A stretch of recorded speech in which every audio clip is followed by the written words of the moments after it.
नमस्कार विद्यार्थी मित्रांनो, मायबोली प्रबोधिनी पुणे या ऑनलाईन प्लॅटफॉर्मवर मी तुमचं सर्वांचं स्वागत करतो. आजच्या ह्या लेक्चरमध्ये आपण अ, खाकी पोलीस भरती स्पेशल खाकी बॅच 2.0 या अंतर्गत जीएसचं दुसरं लेक्चर या ठिकाणी बघणार आहोत. बघा, मागच्या लेक्चरमध्ये आपण बऱ्यापैकी 2023, 24 आणि 25 चे क्वेश्चन या ठिकाणी बघितले. तुम्ही बऱ्यापैकी सगळ्या लोकांना आपल्या सिलेबसचा आवाका आणि नेमकी सुरुवात कुठून करायची या सगळ्यांची माहिती तुम्हाला त्या लेक्चर मधून झालेलीच असेल. आता त्याच्या पुढचं जाऊन आपण काय करणार आहोत, बरेचसे जे क्वेश्चन एकदम ट्रिकी क्वेश्चन विचारले जातात. लक्षात घ्या, पोलीस भरतीसाठी सगळ्यात महत्वाचं म्हणजे जे जीएस तुम्हाला विचारलं जातं ते नेहमी अनप्रिडिक्टेबल जीएस आपल्याला दिसून येतं. या सगळ्याची तयारी जीएसच्या माध्यमातून या ठिकाणी गणेश पाटील सर आणि मी स्वतः तुमची मोठ्या प्रमाणात करून घेणार आहोत. लक्षात घ्या, या ठिकाणी ही जी बॅच सुरू झालेली आहे, या बॅच मध्ये पोलीस भरतीसाठी लागणारे सर्व विषय एकाच ठिकाणी तुम्हाला मिळणार आहे. जसं की मराठी स्वतः सोलाट सर शिकवणार आहे, त्यानंतर अंकगणित बुद्धिमत्ता स्वतंत्र विषय सूर्य सर आणि निंबाळकर सर घेणार आहे, आणि जीएसचा जो टॉपिक आहे तो मी स्वतः अमोल पालकर आणि गणेश पाटील सर हे तुमचं कव्हर करून घेणार आहे. लक्षात घ्या, या बॅचची सुरुवात 6 जूनला झालेली आहे. आता या बॅचला उत्स्फूर्त असा प्रतिसाद महाराष्ट्रभरातून सर्वांचा लाभलेला आहे. लक्षात घ्या, ही बॅच तुम्हाला ऑनलाईन स्वरूपात मायबोली प्रबोधिनीच्या ऍपवर तुम्हाला 50% ऑफ सध्या मिळून जाईल. त्यानंतर ऑफलाईन मायबोली प्रबोधिनीचं जे पुण्यामधलं जोंधळे चौकात कुमटेकर रोडवर जे ऑफिस आहे, म्हणजे त्यांची जी आपली शाखा आहे, त्या शाखेवर तुम्हाला ऑफलाईन सुद्धा ही बॅच करता जाणार आहे. त्यामुळे सर्वांनी नक्की ही बॅच जॉईन करावी, कारण ग्रामीण भागातल्या आणि शहरी भागातल्या बऱ्याचशा विद्यार्थ्यांना आपण मोठ्या प्रमाणात जे एकाच ठिकाणी प्लॅटफॉर्म उपलब्ध करून देणार आहे. लक्षात घ्या, आपण आजच्या लेक्चरमध्ये जे प्रिव्हियस इयरचे जे क्वेश्चन या ठिकाणी घेतलेले आहे, ते डिटेलमध्ये क्वेश्चन अनालिसिस कसा करायचा, त्याचे वेगवेगळे ऑप्शन आपण कसे शोधून त्यावर कसा क्वेश्चन बनवून पुढच्या एक्झामची तयारी. आता लक्षात घ्या, पोलीस भरतीसाठी मोठ्या प्रमाणामध्ये बदल या ठिकाणी झालेला आहे. लक्षात घ्या, 2023 त्यानंतर 24 आणि 25 हे मुख्य पेपर आपण नजरेसमोर ठेवणार आहे. लक्षात ठेवा, आतापर्यंत मोठ्या प्रमाणात पोलीस भरतीमध्ये रिपीट होण्याचं प्रमाण जे प्रश्नांचं होतं ते मोठ्या प्रमाणात होतं, परंतु आता हे रिपीट होण्याचं प्रमाण खूप कमी झालेलं आपल्याला दिसून येतं. परंतु रिपीट न होता तो क्वेश्चनची तयारी आपण कशा प्रकारे करायला पाहिजे ते आज मी तुम्हाला या लेक्चर बसून सांगणार आहे. लक्षात घ्या, आजचं हे लेक्चर शेवटपर्यंत नक्की बघा, कारण तुम्हाला यातून इलिमिनेट मेथड त्याचबरोबर एका क्वेश्चन मधून वेगवेगळे क्वेश्चन कसे तयार होतात या सगळ्याची माहिती तुम्हाला या ठिकाणी होणार आहे. लक्षात घ्या, भंडारदरा जल विद्युत प्रकल्प कोणत्या जिल्ह्यात आहे. आता आपल्याला बरेचसे प्रश्न विचारले जातात. भूगोलाच्या दृष्टिकोनातून जर बघितलं तर वेगवेगळ्या भूरूपांवर आपल्याला वेगवेगळ्या ठिकाणचे क्लायमेटचे असतील, हवामानाचे असतील, किंवा नदी, दर्या, घाट असतील, वेगवेगळे प्रश्न विचारले जातात. परंतु तो क्वेश्चन फोडून आपण तयारी कशी करायला पाहिजे ते तुम्हाला आजच्या लेक्चर मधून कळणार आहे. भंडारदरा जलविद्युत प्रकल्प. आता लक्षात घ्या, आपल्या महाराष्ट्रामध्ये जर विचार केला तर बरेचसे हायड्रो इलेक्ट्रिक जे पॉवर प्रोजेक्ट आहे ते आहे. लक्षात घ्या, कोयना हा सगळ्यात मोठा जलविद्युत प्रकल्प आहे. आता कोयना हा जलविद्युत प्रकल्प जो आहे तो जवळपास 1960 मेगावॅट एवढा आहे, महाराष्ट्रातला सगळ्यात मोठा. आता प्रश्न कसे तयार होतात बघा, आपण काय बघतोय सध्या, भंडारदरा. भंडारदरा कोणत्या जिल्ह्यामध्ये? अहिल्यानगर. पूर्वीचं अहमदनगर, आता अहिल्यानगर. मग भंडारदरा हे जे धरण आहे याला पूर्वी विल्सन डॅम म्हणून जवळपास इंग्रजांनी जेव्हा ते डेव्हलप केलं, 1906 पासून डेव्हलप केलेलं आहे. लक्षात घ्या, या सगळ्या छोट्या छोट्या गोष्टी आपल्याला लक्षात ठेवायच्या आहेत. त्याला विल्सन डॅम म्हणून नाव दिलेलं आहे. बराचसा निसर्गरम्य असा त्या ठिकाणचा भाग आहे. लक्षात घ्या, हे जलविद्युत प्रकल्प जो आहे, आता यामध्ये आपल्याला आणखी लक्षात ठेवण्यासारखं काय आहे की या जलविद्युत प्रकल्पाची क्षमता किती आहे. लक्षात घ्या, 46 मेगावॅट. दोन या ठिकाणी पॉवर हाऊस आहे, ते दोन्ही पॉवर हाऊस मिळून 46 मेगावॅट या ठिकाणी काय होते, विद्युत निर्माण केली जाते. महाराष्ट्रात सर्वात मोठं जर विचारलं तर कोयना 1960. राज्यसेवा, कंबाईन, त्याचबरोबर पोलीस भरती सगळीकडे हा प्रश्न येऊन गेलेला आहे. आता या ठिकाणी आपण अहिल्यानगर हा ऑप्शन निवडला, परंतु या ठिकाणी आपल्याला बरेचस इतर पण क्वेश्चनचं नॉलेज झालेलं आहे. आता धरणाची क्षमता ही टीएमसी मध्ये मोजल्या जाते. लक्षात घ्या, महाराष्ट्रामध्ये सगळ्यात मोठ्या धरणांचा जर विचार केला तर त्यामध्ये जायकवाडी, कोयना, उजनी असे धरणं जे 100 टीएमसी पेक्षा जास्त त्यांची क्षमता आहे, पाणी साठवण्याची क्षमता आहे. मग असा जर एखाद्या वेळेस प्रश्न विचारला की ऍव्हरेज किती क्षमता भंडारदरा धरणाची असू शकते, तर 11 ते 12 टीएमसी. लक्षात घ्या, 11 ते 12 टीएमसी ही भंडारदरा धरणाची क्षमता आहे. आता लक्षात घ्या, पुढं उत्तर काय होतं आपलं, अहिल्यानगर. त्यानंतर स्मार्ट फॅक्ट आपण पीपीटीच अशी बनवतो की ज्यावरून तुम्हाला व्हिज्युअल्स हे कायम स्मरणात राहतील. लक्षात घ्या, भंडारदरा धरण कोणत्या नदीवर आहे रे? प्रवरा नदीवर. आता जेव्हा आपण भूगोलाच्या दृष्टिकोनातून नद्या शिकू, नद्या, त्यांच्या उपनद्या, सहाय्यक नद्या, त्याचबरोबर नाले, ओढे, त्यांच्या, आता नदीचा विचार करता तिचा पूर्ण जे जलधारण क्षमता असते, कॅचमेंट एरिया असतो, तिथून येणाऱ्या सगळ्या उपनद्या, सहाय्यक नद्या ज्या आहेत त्याचा अभ्यास आपण जिओग्राफीच्या लेक्चरमध्ये आपल्या ऍपमध्ये जे आपले जीएस चे लेक्चर असणार आहे त्यामध्ये तुम्हाला 100% डिटेलमध्ये हे सगळं मिळून जाणार आहे. ही बॅच तुमच्यासाठी संजीवनी ठरणार आहे, एवढं लक्षात ठेवा. पुढच्या 4 महिन्यामध्ये जर तुम्हाला 100% पोलीस व्हायचं असेल तर नक्कीच ही बॅच जॉईन करायला हरकत नाही. ठीक आहे. आता सांगितलं मी तुम्हाला, हे इंग्रजांनी जेव्हा डेव्हलप केलं तेव्हा त्याला आपण विल्सन धरण किंवा विल्सन बंधारा असं सुद्धा म्हणत होतो. या ठिकाणी रंधा नावाचा धबधबा, असाही प्रश्न विचारला जातो की कोणत्या जिल्ह्यामध्ये रंधा धबधबा, तर तो कोणत्या जिल्ह्यामध्ये? आपला अहिल्यानगर जिल्ह्यामध्ये रंधा धबधबा आहे. कोणत्या नदीवर आहे? तर प्रवरा नदीवर. प्रवरा नदीवर अजून काय आहे? तर भंडारदरा हा जलविद्युत प्रकल्प, भंडारदरा धरण. ठीक आहे. चला पुढं, इतिहासाच्या प्रश्नाचा जर विचार केला, तो प्रश्न कधीचा होता? लक्षात घ्या, आपण या ठिकाणी काय देतो, प्रश्न कधीचा आहे? कोल्हापूर पोलीस 2023 ला विचारलेला प्रश्न आहे. तसाच हा सुद्धा प्रश्न कधीचा आहे? 2023 चा आहे. कुठे विचारलेला? कोल्हापूर भरतीमध्ये.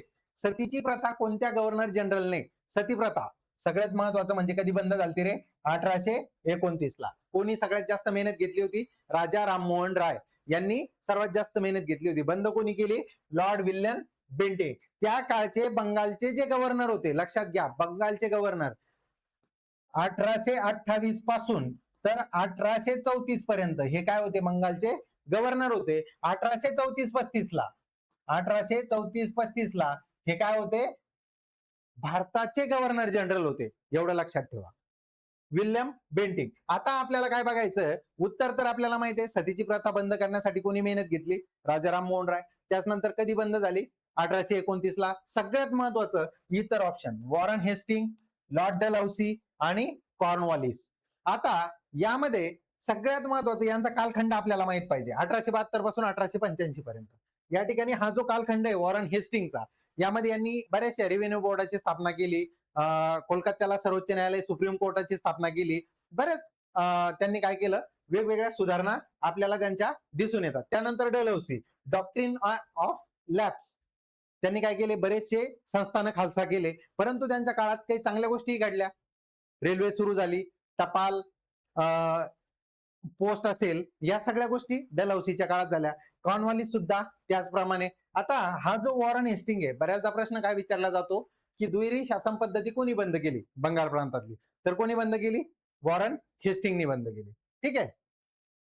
या ठिकाणी लॉर्ड विल्यम बेंटिंक 4 डिसेंबर 1829 रोजी सतीप्रथा बंदीचा कायदा संमत झाला. यासाठी राजा राममोहन राय यांनी मोठे प्रयत्न केले. 1829 एवढं लक्षात असू द्या. चला पुढं, जागतिक पर्यावरण दिन कधी साजरा केला जातो? वर्ल्ड इन्व्हायरमेंट डे 5 जून. बऱ्याच जणांना माहित असेल तुमच्यातल्या. या वर्षीचा हा दिवस कुठं साजरा झाला? Azerbaijan, Baku. राजधानी अझरबैजानची राजधानी बाकू.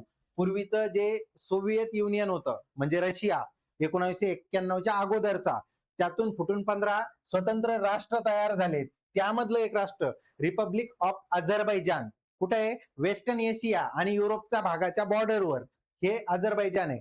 या ठिकाणी हा पर्यावरण दिवस आणि त्याची थीम काय होती? ती थीम होती की पर्यावरणासाठी, म्हणजे आपण पर्यावरणासाठी आणि क्लायमेट चेंज या सगळ्या गोष्टींचा विचार करून भविष्यासाठी आपल्याला विचार करणं गरजेचं आहे, अशा दृष्टीने ही थीम होती. आता 5 जूनचा विचार केला तर आपण जागतिक पर्यावरण दिन म्हणतो 5 जूनला, परंतु तसंच अर्थ डे पण असतो, पृथ्वी दिवस. किंवा वसुंधरा दिवस म्हणतो, कधी असतो? 22 एप्रिलला. 22 एप्रिलला वसुंधरा दिवस असतो, तो सुद्धा आपल्याला माहित पाहिजे. बायोडायव्हर्सिटी जसं की जैवविविधता दिवस 22 मेला. त्यानंतर ओझोन दिवस. जे दिवस आपल्याला महत्वाचे हे पाठ करून घ्यायचे, लक्षात घ्या. पाठ केल्याशिवाय तुमच्या कायम लक्षात स्मरणात राहणार नाही. महत्वाचे दिवस तुम्हाला पाठ असणं गरजेचं आहे. उत्तर काय याचं? प्रश्न कधी विचारलाय? 2024ला भंडारा पोलीस. ठीक आहे. त्यानंतर बघा 5 जून 1972च्या स्टॉकहोम, जी मानवी पर्यावरण परिषद स्टॉकहोमला भरली होती 1972ला. त्यामध्ये ठरलं होतं की हा दिवस साजरा करायचा 1974 पासून. पर्यावरणाचे रक्षण करण्यात जगभर जनजागृती करणे यामागचा उद्देश 5 जूनचा आहे. ठीक आहे. नेक्स्ट, महाराष्ट्राचा भूगोल. यावर प्रश्न कसे विचारले जातात बघा. किती जिल्ह्यांना समुद्र किनारा लागलेला आहे? आता सर्वाधिक समुद्र किनारा कोणाला लागला? कोणत्या राज्याला लागला? एकूण किती राज्यांना समुद्र किनारा लागला? त्यानंतर सिक्वेन्स. समजा महाराष्ट्राचा विचार केला तर महाराष्ट्राला एकूण 720 किमीचा समुद्र किनारा लागलेला आहे. त्यामध्ये सर्वात जास्त समुद्र किनारा हा रत्नागिरीला लागलेला आहे. परंतु प्रश्न काय विचारला आहे या ठिकाणी? किती राज्यांना समुद्र किनारा लागला आहे? आता बघा या ठिकाणी 7 राज्यांना समुद्र किनारा लागलेला आहे. पालघर, ठाणे, मुंबई उपनगर, मुंबई शहर, रायगड, रत्नागिरी आणि सिंधुदुर्ग. तुम्हाला मेमराईज होईल, व्हिज्युअल मेमरी तयार होईल अशी पीपीटी आपण या ठिकाणी बनवतो. त्यामुळं कधीच तुम्ही विसरणार नाही की किती राज्यांना? 7 राज्यांना. सर्वाधिक कोणत्या 7 जिल्ह्यांना. सर्वाधिक कोणत्या जिल्ह्याला? तर रत्नागिरी जिल्ह्याला या ठिकाणी समुद्र किनारा लागलेला आहे. ठीक आहे. त्यानंतर नेक्स्ट, नेताजी सुभाषचंद्र बोस यांनी दिल्ली चलो ही घोषणा. आता सगळ्यांना माहिती आहे 1943ला सिंगापूरला आझाद हिंद सेनेचं जेव्हा त्यांनी स्वतः नेतृत्व स्वीकारलं तेव्हा त्या ठिकाणी त्यांनी घोषणा दिली होती की चलो दिल्ली. आता ही कुठे दिली होती? सिंगापूरला. सिंगापूर. स्मार्ट फॅक्ट काय सांगतो? 5 जुलै 1943 रोजी सिंगापूरच्या टाउन हॉल समोरून आझाद हिंद फौजेच्या सैनिकांना मार्गदर्शन करताना त्यांनी चलो दिल्लीची हाक दिली होती. एवढं लक्षात ठेवा. त्यानंतर बघा, विधवा विवाहोत्तेजक मंडळी ची स्थापना कोणी केली? अमरावती पोलीस 2024. आपण प्रश्न कोणते घेतोय सध्या? सर्वाधिक आपलं टार्गेट काय असणार आहे? लक्षात घ्या. आपलं टार्गेट असणार आहे या ठिकाणी 23, 24 आणि 25. जीएसचा तुमचा एकही मार्क गेला पाहिजे नाही, यासाठी आपण हे प्रश्न घेतोय. मोठ्या प्रमाणात आपल्या बॅचमध्ये आपलं डिटेल जेव्हा आपण भूगोल शिकू, लक्षात घ्या, तर भूगोलमध्ये फक्त आपल्याला फॅक्ट शिकायचे नाहीये, प्रश्न कसे येतात आणि कशा वेगवेगळ्या पद्धतीने ते विचारले जातात त्यावर आपण मेहनत घेणार आहे. त्यानंतर इतिहासाचा जर विचार केला, लक्षात घ्या, इतिहास, तर इतिहासाचे प्रश्न आपण बघतो की एन्शियंट, मेडिवल म्हणजे प्राचीन, मध्ययुगीन आणि आधुनिक या तिन्ही याच्यावर विचारल्या जातात. आपल्या महाराष्ट्रामध्ये असलेली ऐतिहासिक वारसा स्थळे यावर सुद्धा मोठ्या प्रमाणात प्रश्न विचारलेले. त्यानंतर पर्यावरणाचा विचार केला तर पर्यावरण यावर मोठ्या प्रमाणात प्रश्न विचारलेले आपल्याला दिसून येते. वेगवेगळे दिवस विचारले जातात, वेगवेगळ्या कमिट्या विचारल्या जातात, समित्या विचारल्या जातात. या सगळ्यांची तयारी आपल्याला कशात करून घ्यायची आहे? आपल्या बॅच मध्ये करून घ्यायची आहे. आपण बॅच जॉईन केल्याच्या नंतर त्या ठिकाणी तुम्हाला जे लेक्चर्स मिळणार आहे ते लेक्चर इन डिटेल मध्ये तुमच्या प्रश्नांची उत्तरं त्या ठिकाणी देणार आहे. लक्षात घ्या, आपण हे जे प्रश्न युट्यूबला घेतोय हे प्रश्न फक्त आपली रिव्हिजन लेक्चर म्हणून आपले चालू आहे. लक्षात घ्या, हे तुम्हाला एक बेसिक आयडिया तयार करतील की अभ्यास नेमका कसा करायचा. नवीन विद्यार्थी विशेष करून लक्ष द्या, तुम्हाला मराठी, अंकगणित, बुद्धिमत्ता त्याबरोबर जीएस हे सब्जेक्ट सेम वेटेजला आहे. त्यामुळं तुम्हाला जास्तीत जास्त मेहनत घेण्याची गरज आहे. आणि हा जीएस असा सब्जेक्ट आहे, तुम्हाला पुन्हा एकदा सांगतो, अनप्रिडिक्टेबल सब्जेक्ट आहे. यामध्ये तुम्हाला जर 90च्या वर मार्क घ्यायचे असतील 90+ पेपरमध्ये, तर तुम्हाला जीएस एकदम स्ट्रॉंग करावं लागणार आहे, तरच तुमचे 90+ मार्क येतील. एवढं लक्षात असू द्या. या ठिकाणी काय, विधवा विवाहोत्तेजक मंडळीची स्थापना कोणी केली? अमरावती 2024 पोलीस भरतीतला पेपर आहे. आता लक्षात घ्या, महर्षी धोंडो केशव कर्वे, या ठिकाणी कर्वे यांचं महत्वपूर्ण योगदान काय आहे? 3च गोष्टी लक्षात ठेवायच्या. 1893 विवाहोत्तेजक मंडळी स्थापन केली. 1916 भारतात पहिल्या महिला विद्यापीठाची स्थापना केली आणि 1958 भारतरत्न पुरस्काराने सन्मानित. त्यांचं जन्म ज्या वर्षी म्हणजे जन्मशताब्दी वर्षाला त्यांना काय भेटलं होतं? भारतरत्न पुरस्कार भेटला होता. एवढं लक्षात ठेवा. हे 3 फॅक्टवर तुम्हाला जास्तीत जास्त प्रश्न या ठिकाणी विचारलेले दिसून येतात. नेक्स्ट, मराठवाडा मुक्ती संग्राम दिन कधी साजरा करण्यात आला? आता 17 सप्टेंबर सगळ्यांना माहिती आहे. ह्या प्रश्नावर आपल्याला आणखी कसे प्रश्न तयार होतात? जेव्हा 15 ऑगस्ट 1947 ला भारत देश आपला स्वतंत्र झाला, त्यानंतर जम्मू काश्मीर, त्यानंतर जुनागड आणि तिसरं होतं हैदराबाद. हे 3 संस्थान काय होत होते? विलिनीकरण करण्यास नकार देत होते. आता जम्मू काश्मीर ऑक्टोबर 1948 ला जुनागड सुद्धा तिथं जन्मत घेऊन आपल्या याच्यात काय केलं, आपल्या म्हणजे सामील करण्यात आलं. परंतु हैदराबादचा निजाम या ठिकाणी काय करत होता? नाही म्हणत होता. तर आपण त्या ठिकाणी काय केलं होतं? ऑपरेशन पोलो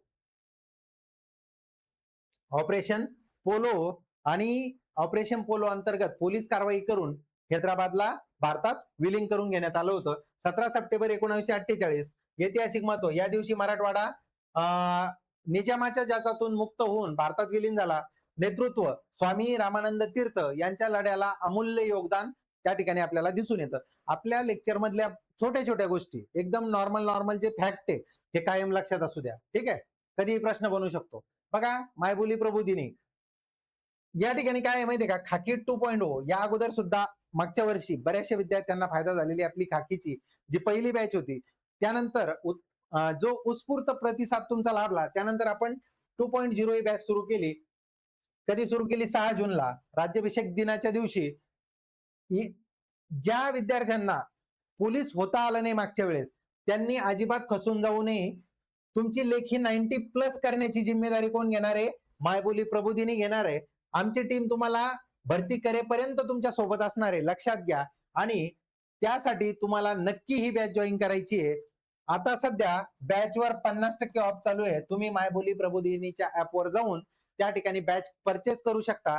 जे विद्यार्थी पुण्यामध्ये राहतात त्यांनी स्वतः ऑफलाईन सुद्धा बॅच करण्यासाठी त्या ठिकाणी आपण काय ठेवलेलं आहे, आता यामध्ये मराठी स्वतः सोलाट सर शिकवणार आहे. आता तुम्हाला नव्याने सांगणं नको की मराठी सर कसे शिकवतात. त्याचबरोबर दीपक सुर्वे सर अंकगणित घेणारे, निंबाळकर सर बुद्धिमत्ता घेणारे, गणेश पाटील सर आणि मी स्वतः अमोल पालकर आपल्यासाठी जीएस परफेक्ट करून घेण्याची जिम्मेदारी आम्ही दोघांनी घेतलेली आहे. त्याचबरोबर जी ऑफलाईन बॅच आहे त्यामध्ये मुजीब पठाण सर हे तुमची मैदानी चाचणीचा सराव करून त्या ठिकाणी घेणार आहेत.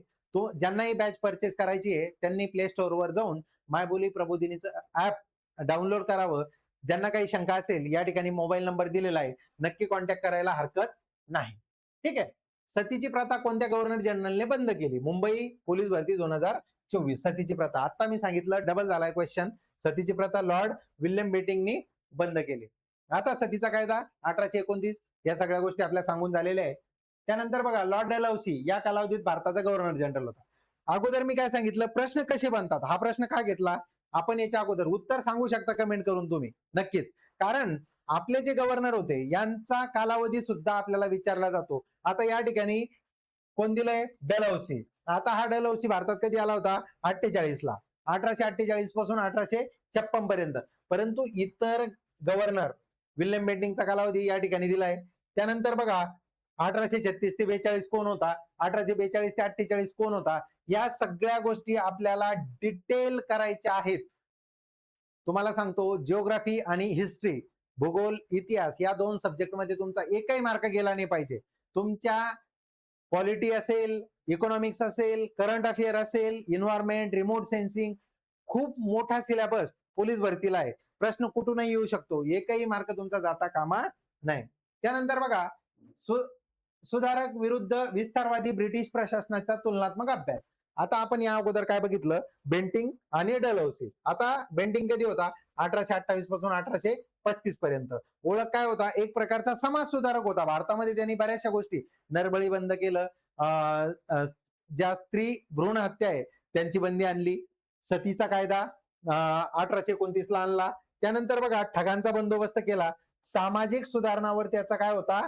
भर होता. आता डलहौसी कसा होता बघा, 1848 ते 1856. धोरण कसं होतं? विस्तारवादी.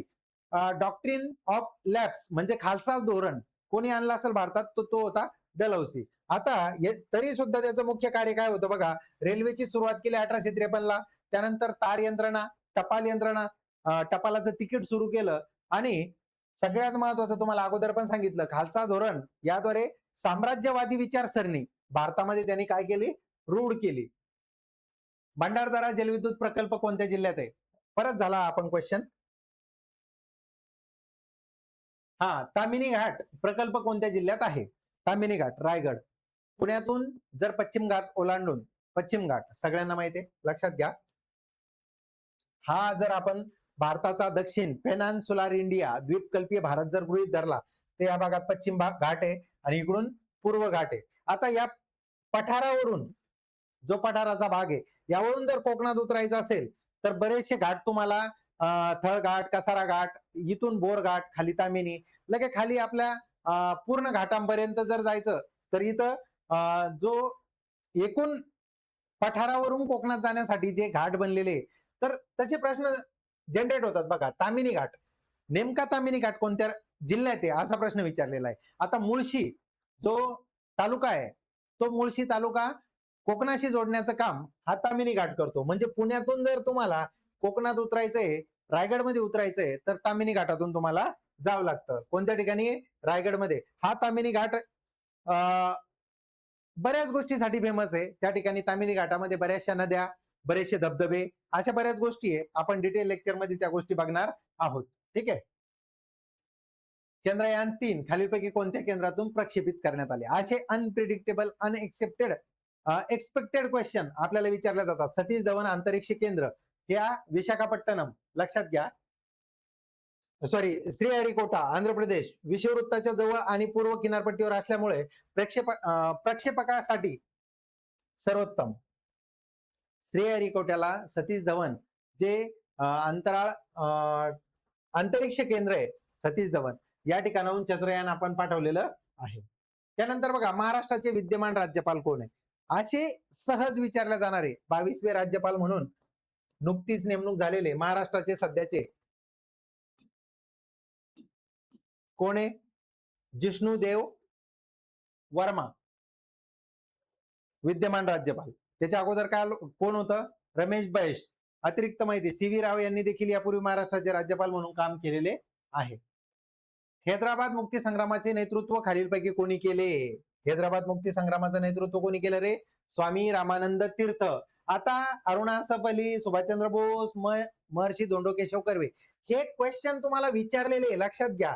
या अगोदर 23, 24 आणि 25 ला हे क्वेश्चन तुम्हाला विचारलेले आहेत. तुम्हाला परत परत रिपीट क्वेश्चन घेण्याचं कारण काय आहे की तुमचे ऑप्शन बघा, त्यांना इलिमिनेट करा, त्याचं डिटेल विश्लेषण करा, तरच तुम्हाला काय होणार आहे, पुढच्या एक्झाम मध्ये ते सोपं जाणार आहे. ठीक आहे. त्यानंतर बघा, स्वामी रामानंद तीर्थ यांच्याविषयी माहिती दिलेली आहे. अरुणा असफ अली चलेजाव चळवळीशी संदर्भात, सुभाषचंद्र बोस आझाद हिंद फौजेशी संदर्भात, धोंडो केशव कर्वे स्त्री शिक्षणाशी संदर्भात, ऑपरेशन पोलो कशासाठी होतं रे? आता सांगितलं, 17 सप्टेंबर जे आपलं हैदराबाद मुक्ती संग्राम आहे. त्यानंतर भारत सरकारने केलेली पोलीस कारवाई, मराठवाडा मुक्ती संग्राम, निजामाच्या जोखडातून मुक्तता. त्यानंतर बघा, भारतातील 3ऱ्या क्रमांकाचा सर्वोच्च नागरी पुरस्कार. आता बरेचसे जण काय जातात, पद्मविभूषण, पद्मभूषण आणि पद्मश्री. 3रा क्रमांकाचा म्हणलं तर पद्मश्री बरेचसे जण उत्तर देतात, परंतु या ठिकाणी तुमच्या लगेच लक्षात येईल बघा, योग्य उत्तर काय आहे? पद्मभूषण. सर्वोच्च कोणता आहे पुरस्कार? भारतरत्न. 2 नंबरला पद्मविभूषण, 3 नंबरला पद्मभूषण आणि 4थ्या क्रमांकावर पद्मश्री पुरस्कार आहे. अशा छोट्या छोट्या गोष्टी तुम्हाला या ठिकाणी फायद्याच्या ठरणार आहे. बघा, प्राध्यापक यशवंत सोलाट सर यांच्या संकल्पनेतून जी आपण खाकी 2.0 बॅच सुरू केलेली आहे, या बॅचचा नक्कीच तुम्हाला मोठ्या प्रमाणात फायदा होणार आहे. असेच लेक्चर कंटिन्यू युट्यूबला तुमचे होत जातील. त्याचबरोबर ऍप्लिकेशन मध्ये डिटेल सिलेबस तुमचा जीएसचा कोणत्याही बॅच करण्याच्या दृष्टिकोनातून तुम्हाला सगळ्यात महत्वाच्या कन्सेप्ट आणि योग्य मार्गदर्शन हे तुम्हाला मायबोली प्रबोधिनी या ऍप्लिकेशनवर मिळणार आहे. लक्षात घ्या, आपल्या सध्या मायबोली प्रबोधिनी ऍपवर 50% ऑफ चालू आहे. 6 जूनला आपली बॅच सुरू झालेली आहे. लक्षात घ्या, तुम्हाला या ठिकाणी 50% ऑफ मध्ये डिटेलमध्ये पूर्ण इंटिग्रेटेड बॅच या ठिकाणी मिळणार आहे. तुम्हाला बॅच ऑनलाईन ऑफलाईन दोन्ही पद्धतीत उपलब्ध आहे. तुम्ही या ठिकाणी दिलेल्या मोबाईल नंबरवर नक्की संपर्क करू शकता आणि अधिक माहिती घेऊ शकता. भेटू नेक्स्ट लेक्चरमध्ये. तोपर्यंत सर्वांना ऑल द बेस्ट. तयारी चालू ठेवा. प्रामाणिक प्रयत्न करा. नक्कीच येणाऱ्या भरतीमध्ये तुमचं सिलेक्शन होणार आहे. ते सिलेक्शन होईपर्यंत मायबोली प्रबोधिनीची संपूर्ण टीम तुमच्या सोबत असणार आहे. चला भेटू नेक्स्ट लेक्चरमध्ये. तोपर्यंत थँक्यू.